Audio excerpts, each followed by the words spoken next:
উপপাদ্য এক্সট্রা, যেটাকে আমরা অনুশীলনী বলি, এটা মিক্স করে প্রশ্ন হতো। এখন তাদের জন্য করা হয়েছে উপপাদ্য থেকে একটি প্রশ্ন হবে, সম্পাদ্য থেকে একটি প্রশ্ন হবে, আর অনুসিদ্ধান্ত থেকে একটি প্রশ্ন, এই তিনটি প্রশ্ন তারা পরীক্ষার প্রশ্নে দেখতে পাবে। আর আগে ছিল তথ্য উপাত্ত, যেটাকে আমরা পরিসংখ্যান বলে থাকি। তথ্য উপাত্ত থেকে একটি প্রশ্ন থাকবে, একটি উত্তর করতে হবে। এবছর তাদের জন্য এটা পজিটিভ, দুটি প্রশ্ন থাকবে, একটি উত্তর করবে। অর্থাৎ শিক্ষার্থীদের পক্ষে গিয়েছে বলবো আমরা তাদের প্রশ্ন।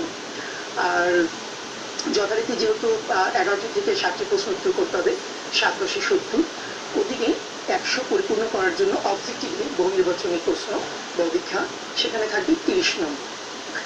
এখন এই 30 নম্বরের মধ্যে আমরা যে সেট বলা হয়েছে, যে সেট সৃজনশীলে থাকবে না, কিন্তু বহু নির্বাচনী প্রশ্নে সেট থাকবে না এরকম কোনো কথা বলা হয়। তো সেই ক্ষেত্রে শিক্ষার্থীদের একটা সংশয় থেকেই যাচ্ছে যে সেট আমি সৃজনশীলের জন্য পড়বো না, কিন্তু আমাকে বহু নির্বাচনের জন্য হয়তো পড়তে হবে। ধন্যবাদ।